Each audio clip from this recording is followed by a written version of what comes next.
Nityanandam, we welcome all the Pratyaksha Pada Puja participants, all the Adi Kailaya-vasis, all the Balasans of the Nityananda Gurukul, all the devotees and the viewers of Nityananda TV, Facebook Live and YouTube Live for this Pratyaksha Pada Puja to be offered at the sacred divine lotus feet of the avatar of Nityanandeshwari Parashakti and Nityanandeshwara Paramashiva, His Divine Holiness Guru Mahasannidhanam Bhagavan Paramahamsa Shri Nityananda Swamiji, and the Uttamottama Seva to be offered at the feet of Nityanandeshwari Parashakti Sameta Shri Nityanandeshwara Paramashiva.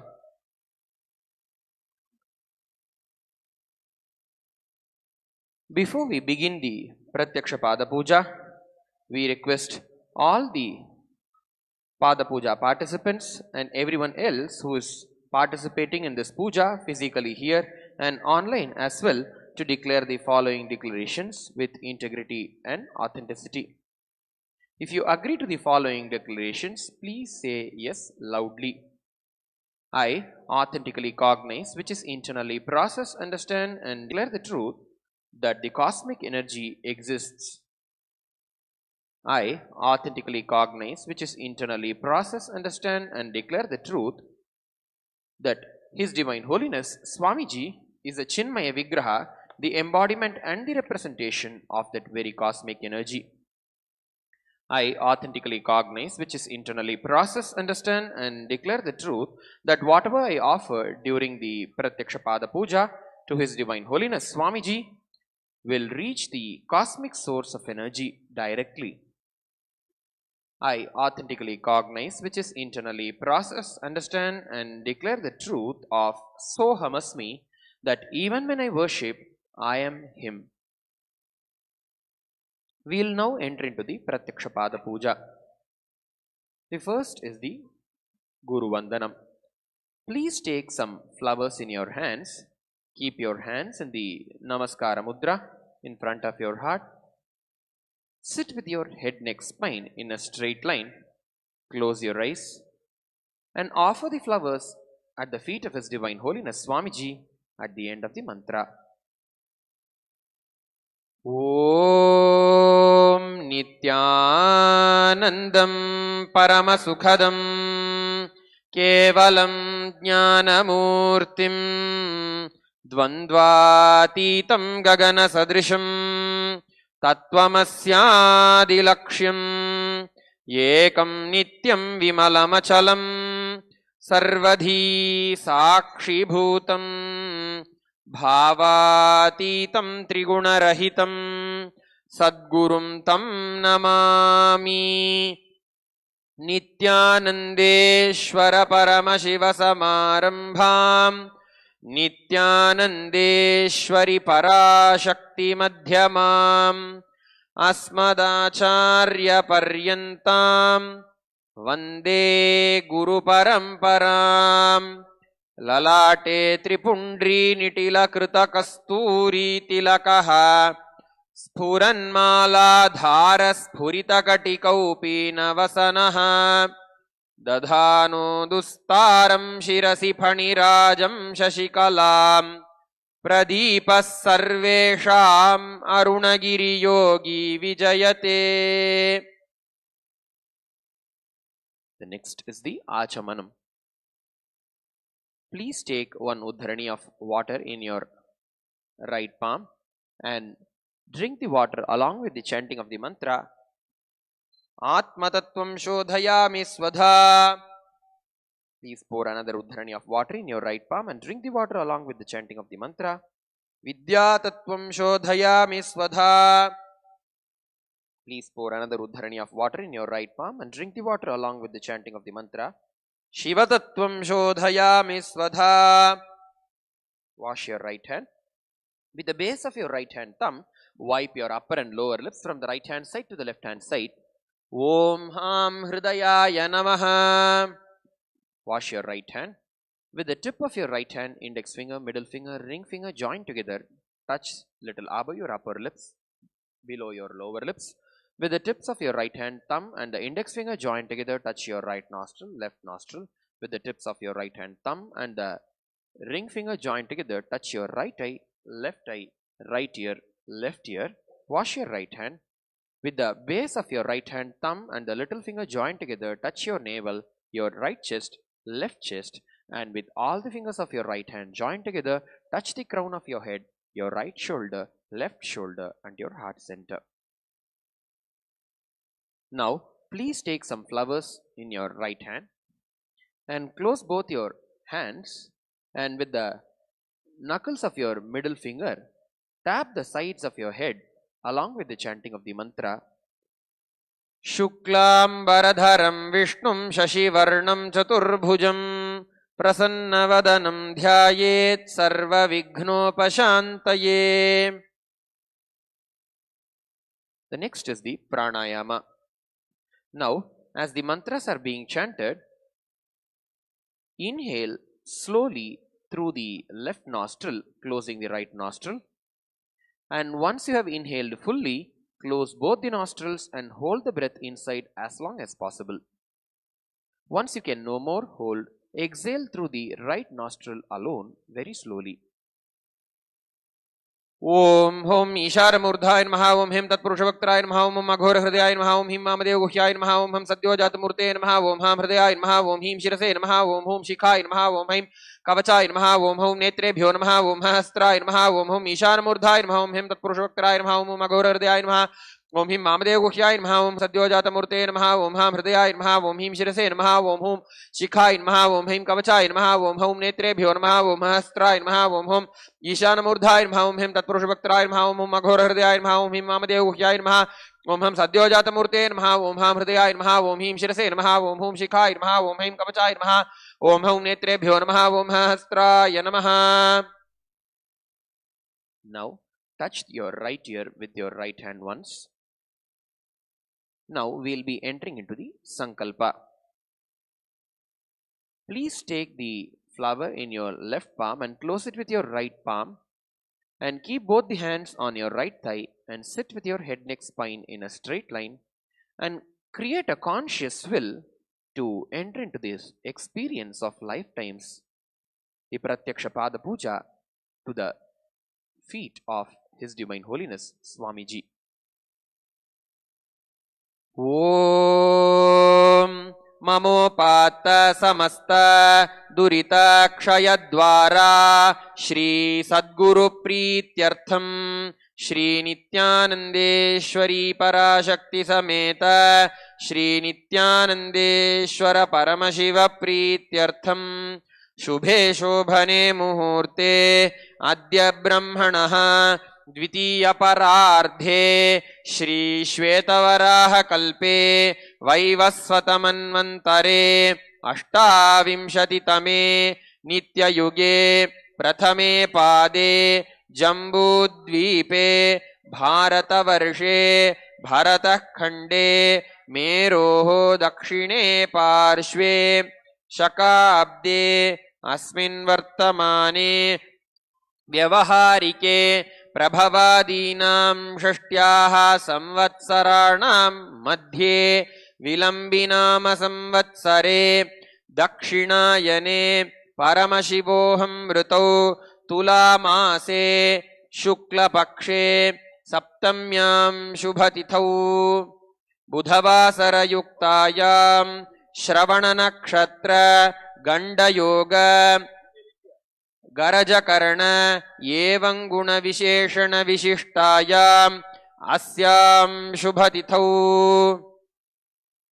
Shri कैलासोन्नत द्वादशान्त श्यामला पीठारूढ़ श्री मीनाक्षी सुंदरेश्वराभिन्न स्वरूप परशिवपुत्र रत्नकुमार गुरुमन्यतुल्यावतार श्री पार्वती स्तन्यपान लब्ध दिव्य ज्ञान विश्रुत सकल निगमागमसारभूत द्राविड वेद प्रवर्तक श्रीमत् परम शिव करुणा समधिगत मुक्तामय चतुरश्रयान स्थापक शैव समय कर्तृ सर्वज्ञ पीठारूढ़ श्री जगद्गुरु श्री ज्ञान संबंध देशिक स्वामिनां अवतार भूत तत्पुनरुद्धृत सर्वज्ञ पीठारूढ़ तज्ञान साम्राज्य शासक त्रिनवत्युत्तर द्विशततम गुरु महासन्निधान महानिर्वाणि पीठस्य अष्टोत्तर सहस्र श्री महामंडलेश्वर श्रीमत् परमहंस परिव्राजकाचार्य वर्य सच्चिदानंद प्रणव स्वरूप श्रोत्रिय ब्रह्मनिष्ठ नित्योत्सव नित्यमंगल नित्य कल्याण नित्य रजित नित्यानंद पीठ महासंस्थान महासिंहासन पीठ कर्तृ जगद्गुरु भगवान श्रील श्री परमहंस नित्यानंद श्री ज्ञान संबंध देशिक परमाचार्य स्वामी भगवत्पादाचार्य प्रीत्यर्थम परमहंस नित्यानंद पादारविंदयोः भक्ति सिद्ध्यर्थम गुरुकृपा कटाक्ष सिद्ध्यर्थम क्षेम स्थैर्य वीर्य विजय आयुरारोग्य ऐश्वर्याणाम् अभिवृद्ध्यर्थम धर्मार्थ काम मोक्ष चतुर्विध फल पुरुषार्थ सिद्ध्यर्थम मम समस्त दुरितोपशान्त्यर्थम समस्त मंगल अवाप्त्यर्थम श्री सद्गुरु प्रसादेन सकुटुम्बस्य ज्ञान वैराग्य जीवन मुक्ति प्राप्त्यर्थम श्री सर्वदेव देवी स्वरूप सद्गुरु नित्यानंद देव प्रत्यक्ष पाद पूजां करिष्ये. Please drop off the flower and wash your hands with little water. Apavupasprishya. Now please take the bell in your left hand and ring the bell vibrantly, keeping the bell near your chest. Agamarthantu devanam gamanarthantu rakshasam घंटानादं करोम्यादौ देवताह्वानलाञ्छनं घंटा देवताभ्यो नमः. The next is the Manasa Puja, the internal worship. Now please take a flower in your right hand and keep both your hands in Kurma Mudra in front of your heart. Sit with your head neck spine in a straight line. Close your eyes. Remember His Divine Holiness Swamiji seated in the lotus of your heart, the Ananda Gandha, the space between your heart center and the navel center. Offer your heartfelt gratitude at the feet of His Divine Holiness Swamiji in the form of internal worship as the Manasa Puja mantras are being chanted now. Om हृत्पद्ममासनं दद्यात् सहस्रारच्युतामृतैः पाद्यं चरणयोर्दद्यात् मनस्तु अर्घ्यं निवेदयेत् तेन अमृतेन आचमनीयं स्नानीयं तेन च स्मृतम् आकाशतत्त्वं वस्त्रं स्यात् गन्धस्यात् गन्धतत्त्वकम् चित्तं प्रकल्पयेत् पुष्पं धूपं प्राणान् प्रकल्पयेत् तेजस्तत्त्वं च दीपार्थं नैवेद्यं स्यात् सुधाम्बुधिः अनाहतध्वनिर्घण्टा वायुतत्त्वं च चामरम् सहस्रारं भवेच्छत्रम् शब्दतत्त्वं च गीतकम् नृत्यमिन्द्रियकर्माणि चाञ्चल्यं मनसस्तथा सुमेखलां पद्ममालां पुष्पं नानाविधं तथा अमायाद्यैर्भावपुष्पैः अर्चयेद्भावगोचरम् अमायम् अनहङ्कारम् अरागम् अमदं तथा अमोहकम् अदम्भं च अद्वेषाक्षोभकौ तथा अमात्सर्यम् अलोभं च दशपुष्पं विदुर्बुधाः अहिंसा परमं पुष्पम् पुष्पमिन्द्रियनिग्रहः दयापुष्पं क्षमापुष्पं ज्ञानपुष्पं च पंचमम् इति पंचदशैर्भावपुष्पैः सम्पूजयेत् सद्गुरुम्.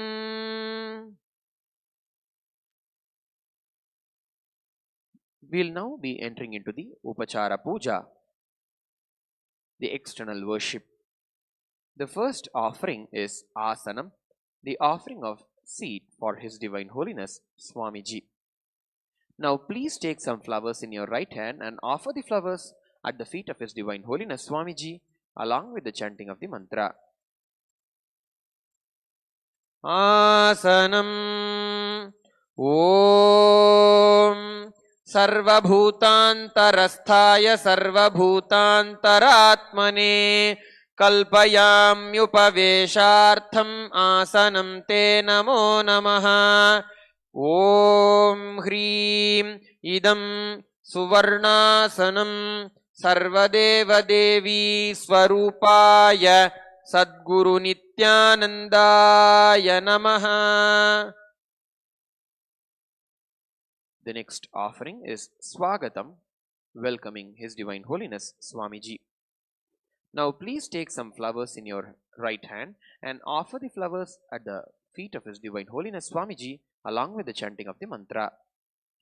Swagatam Om Shantatvat Sarvakartritvat Bhavo Paratikaranat शिवभुक्तो महातन्त्रमन्त्रविद्भिः सदा शिवः तस्मै शिवाय गुरवे वीतरागकलाय वै अमेयत्वादनन्तोऽयम् अजत्वाच्च प्रकीर्तितः यस्य दर्शनमिच्छन्ति देवाः स्वाभीष्टसिद्धये तस्मै ते परमेशानः स्वागतं प्रभो अद्य मे सफलं जन्म जीवनं सफलाः क्रियाः स्वागतं यत्त्वया तन्मे तपसां फलमागतम्. ॐ ह्रीं सर्वदेवदेवी स्वरूप सद्गुरुनित्यानन्ददेव स्वागतं सुस्वागतं ते. The next offering is Padyam, the offering of water for washing the feet of His Divine Holiness Swamiji. Now please take one uddharani of water in your right hand and offer the water at the feet of His Divine Holiness Swamiji along with the chanting of the mantra. Padyam Om Yad Bhaktilesha Samparkat Paramananda Samplavaha तस्मै ते परमेशानपाद्यं शुद्धाय कल्पये. ॐ ह्रीं एतत्पाद्यं सर्वदेवदेवी स्वरूपाय सद्गुरुनित्यानन्दाय नमः.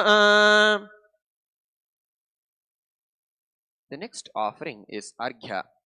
Now please take the conch with the Arghya in your right hand and offer the Arghya at the feet of His Divine Holiness Swamiji along with the chanting of the mantra. Arghyaha Om Durvakshata Samayuktam Bilvapatram Tatha Param शोभनं शङ्खपात्रस्थं गृहाणार्घ्यं महेश्वर ॐ ह्रीं येषोऽर्घ्यः सर्वदेवदेवी स्वरूपाय सद्गुरु नित्यानन्दाय स्वाहा. The next offering is Achamaniyam, the offering of water for mouthwash. Now please take one uddharani of water in your right hand and offer the water at the feet of His Divine Holiness Swamiji along with the chanting of the mantra. Achamaniyam Om Mandakinyastu Yadvari Sarva Papaharam Shubham Grihanachamaniyam Tvam Maya Bhaktya Niveditam Om Hrim Idam Achamaniyodakam Sarvadeva Devi Swarupaya Sadguru Nityanandaya Swadha. The next offering is Madhuparka. Now please take the Madhuparka in your right hand and offer it at the feet of His Divine Holiness Swamiji along with the chanting of the mantra. Madhuparkaha Om Sarvakalmashanashaya Paripurna Sudhatmakam Madhuparkamimam Deva Kalpayami Prasidame Om Hrim Yesha Madhuparkaha Sarvadeva Devi Swarupaya Sadguru Nityanandaya Swadha. The next offering is Gandhatailam, the offering of scented oil. Now please take the scented oil in your right hand and offer it at the feet of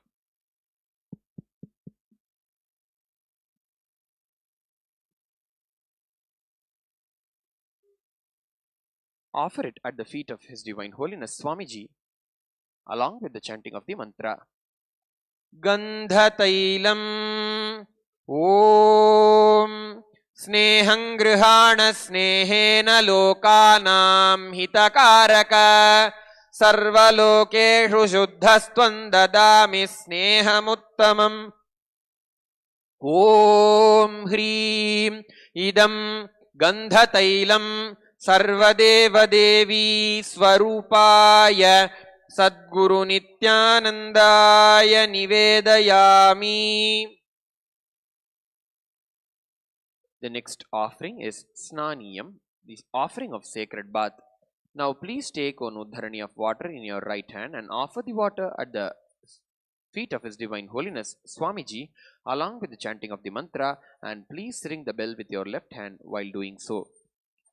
Snaniyam Om Idam Sushitalam Vari Swachham Shuddham Manoharam Snanartham Te Maya Bhaktya Kalpitam Pratigruhyatam Om Hrim Idam Snaniyodakam Sarvadeva Devi Swarupaya Sadguru Nityanandaya Nivedayami.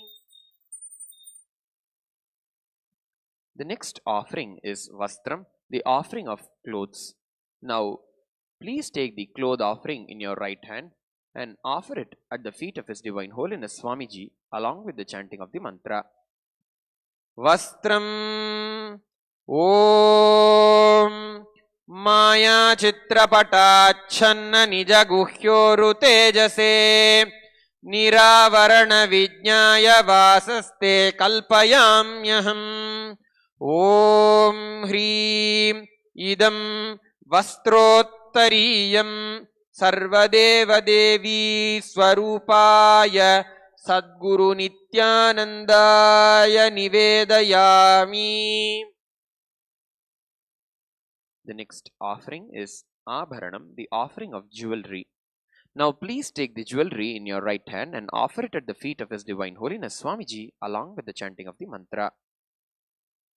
Abharanam Om Svabhava Sundarangaya Nana Shaktyashrayayate Suvarnam Bhushanam Tubhyam Kalpayami Prasidame Om Hrim इदं सुवर्णाभरणं सर्वदेवदेवी स्वरूपाय सद्गुरु नित्यानंदाय निवेदयामि.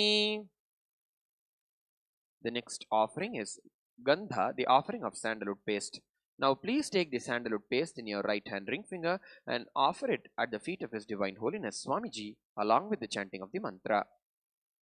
Gandhaha Om Shariram te na janami cheshtam naiva cha maya niveditan gandhan pratigruhya vilipyatam.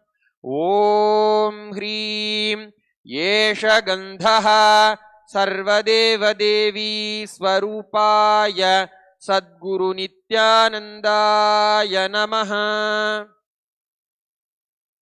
The next offering is Pushpam, the offering of flowers.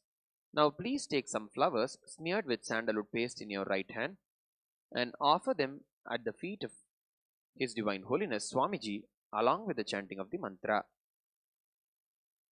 Pushpam Om Turiyavana Sampannam Nana Gunamanoharam Ananda Saurabham Pushpam Grihyatam Idamuttamam. Om Hrim Yetani Sachandana Pushpani Sarvadeva Devi Swarupaya Sadguru Nityanandaya Vaushate. The next offering is Bilvapatram, the offering of Bilva leaves. Now please take the Bilva leaves smeared with sandalwood paste in your right hand and offer them at the feet of His Divine Holiness Swamiji along with the chanting of the mantra. Bilvapatram Om Amritodbhavam Shri Vriksham Shankarasya Sada Priyam Bilvapatram Prayachami Pavitram Te Sureshwara. Om Hrim Yetani Sachandana Bilvapatrani Sarvadeva Devi Swarupaya Sadguru Nityanandaya Vaushate. The next offering is Tulasi Patram, the offering of Tulsi leaf. Now please take the Tulsi leaf smeared with sandalwood paste in your right hand and offer it at the feet of His Divine Holiness Swamiji along with the chanting of the mantra. Tulasi Patram Om Namaste Bahurupaya Varadamurtaye Paramatmane Swaha. Om Hrim Idam Sachandana Tulasi Patram Sarvadeva Devi Swarupaya Sadguru Nityanandaya Namaha. The next offering is Dhupa, the offering of incense. Now please take the lit incense sticks in your right hand and slowly wave towards His Divine Holiness Swamiji in a clockwise manner along with the chanting of the mantra, and please ring the bell with your left hand while doing so. Dhupaha Om Vanaspati Raso Divyo Gandhadhyassu Manoharaha Aghreya Sarva Devanam Dhupoyam Pratigruhyatam. Om Hrim Yesha Dhupaha Sarvadeva Devi Swarupaya Sadguru Nityanandaya Namaha. The next offering is Deepa. Please take the lit lamp in your right hand and slowly wave towards His Divine Holiness Swamiji in a clockwise manner along with the chanting of the mantra, and please ring the bell with your left hand while doing so. Deepaha Om Suprakasho Mahadeepaha Sarvatastimiراpaha Sabāhyabhyantara Jyotirdeepoyam Pratigruhyatam. Om Hrim Yesha Deepaha Sarvadeva Devi Swarupaya Sadguru Nityanandaya Namaha. The next offering is Naivedyam, the offering of food. Now please take one Uddharani of water in your right hand and hover it clockwise over the Naivedyam food offering and offer the water at the feet of His Divine Holiness Swamiji at the end of the mantra. Naivedyam Om Naivedyam Vividham Deva Sharkaradi Vinirmitam Maya Niveditam Bhaktya Grihana Parameshwara. Om Hrim Idam Sopakarana Naivedyam Sarvadeva Devi Swarupaya Sadguru Nityanandaya Nivedayami. The next offering is Paniyam, the offering of water for drinking. Now please take one Uddharani of water in your right hand and offer the water at the feet of His Divine Holiness Swamiji along with the chanting of the mantra. Paniyam Om Samastadeva Devesha Sarvatriptikaram Param Akhandananda Sampurnam Grihana Jalamuttamam. Om Hrim Idam Panarthodakam Sarvadeva Devi Swarupaya Sadguru Nityanandaya Namaha. The next offering is Punarachamaniyam, the offering of water for washing the hands and the mouth. Now please take one Uddharani of water in your right hand and offer the water at the feet of His Divine Holiness Swamiji at the end of the mantra. Punarachamaniyam Om Uchishtamapya Shuchirva Yasya Smaranamatrataha Shuddhimapnoti Tasmaite Punarachamaniyakam. Om Hrim Idam Punarachamaniyodakam Sarvadeva Devi Swarupaya Sadguru Nityanandaya Swaha. The next offering is Aratrikam, the offering of Arati. Now please take the Arati in your right hand and slowly wave towards His Divine Holiness Swamiji in a clockwise manner along with the chanting of the mantra, and please ring the bell with your left hand while doing so. Aratrikam Om Hrim Yesha Deepamala Sarvadeva Devi Swarupaya Sadguru Nityanandaya Namaha. Om Rajadhirajaya Prasahya Sahine Namo Vayam Vaishravanaya Kurmahe Same Kaman Kamakamaya Mahyam Kameshwaro Vaishravano Dadatu Kuberaya Vaishravanaya Maharajaya Namaha. Karpura Gauram Karunavataram Samsarasaram Jagendraharam Tada Vasantam Hridayaravidde Bhavam Bhavani Sahitam Namami. Bhavam Bhavani Sahitam Namami. Bhavam Bhavani Sahitam Namami. Aratrikam Samarpayami Sadguru Charanakamalebhyo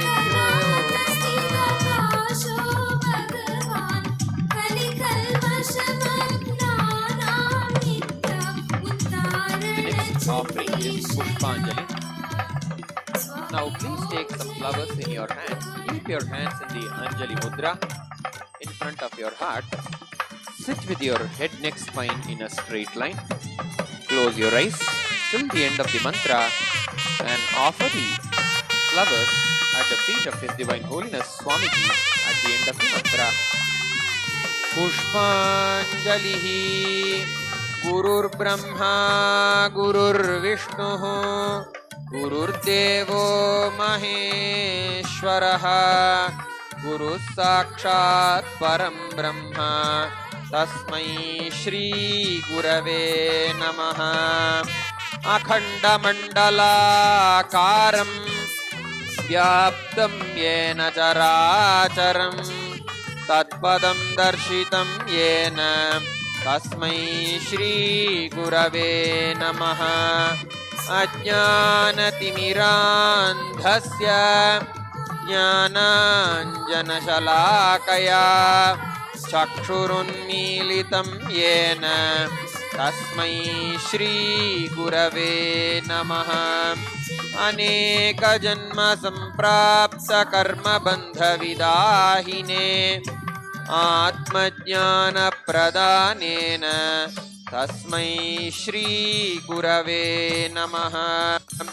मन्नाथ श्रीजगन्नाथो मद्गुरुः श्रीजगद्गुरुः ममात्मा सर्वभूतात्मा तस्मै श्री गुरवे नमः। ईश्वरो गुरुरात्मेति मूर्तिभेदविभागिने व्योमवद्व्याप्तदेहाय दक्षिणामूर्तये नमः।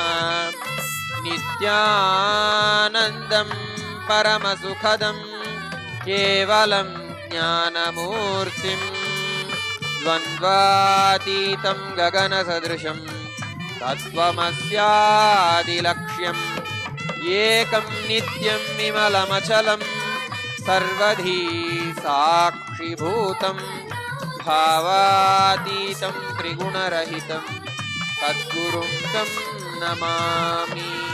पुष्पाञ्जलिं समर्पयामि सद्गुरुचरणकमलेभ्यो नमः।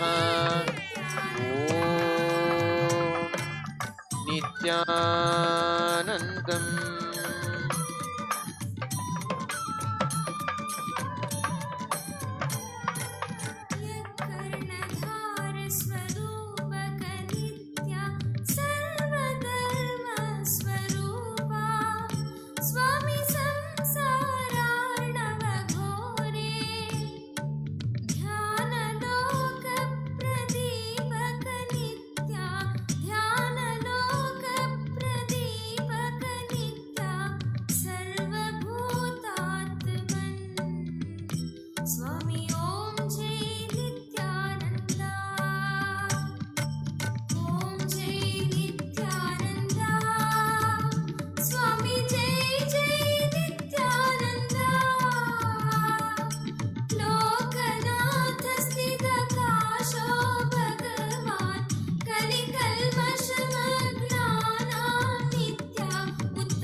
स्वामी ओम जय नित्यानंदा,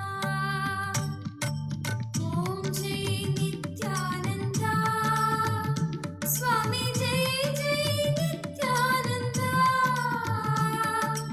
लोकनाथ स्थितकाशो भगवान कलिकल्मषमग्नानां नित्या उद्धारण चिकीर्षया, स्वामी ओम जय नित्यानंदा।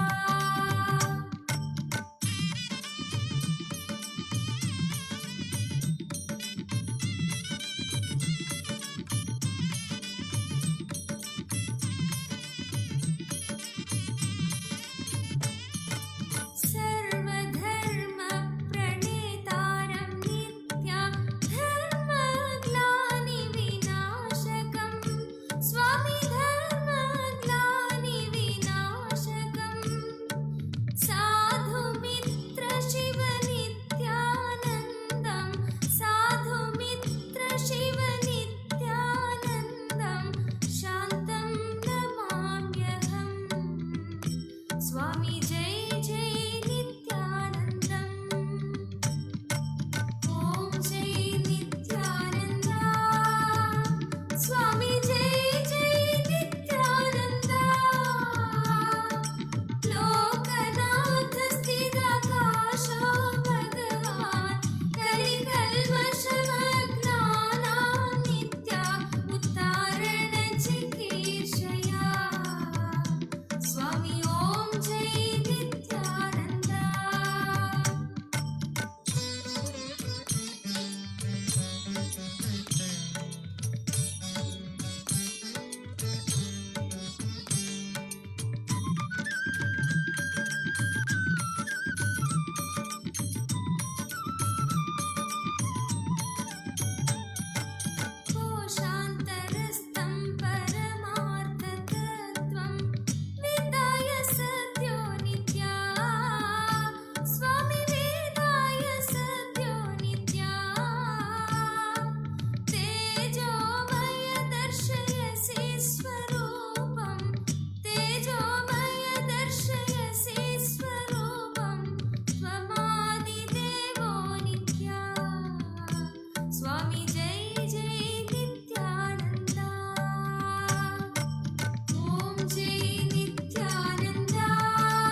स्वामी ओम जय नित्यानंद ओम जय नित्यानंद स्वामी जय जय नित्यानंद लोकनाथ स्थित काशो भगवान कलिकल्मषमग्नानां नित्या उद्धारण चिकीर्षया स्वामी ओम जय नित्यानंद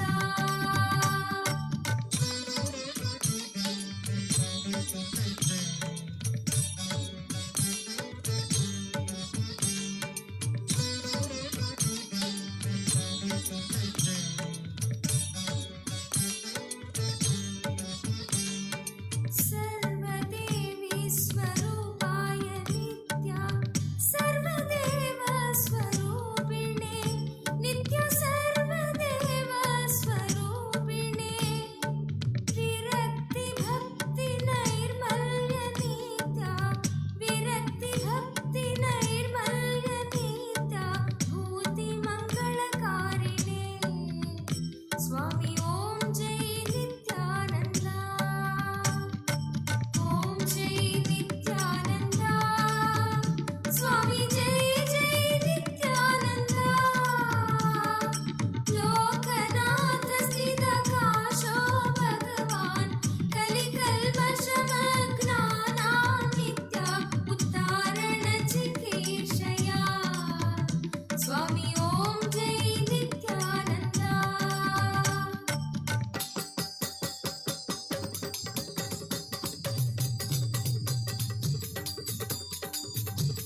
ओम जय नित्यानंद स्वामी जय जय नित्यानंद लोकनाथ स्थित काशो भगवान कलिकल्मषमग्नानां नित्या उद्धारण चिकीर्षया स्वामी ओम जय नित्यानंद ओम जय नित्यानंद स्वामी जय जय नित्यानंद लोकनाथ स्थित काशो भगवान कलिकल्मषमग्नानां नित्या उद्धारण चिकीर्षया स्वामी ओम जय नित्यानंद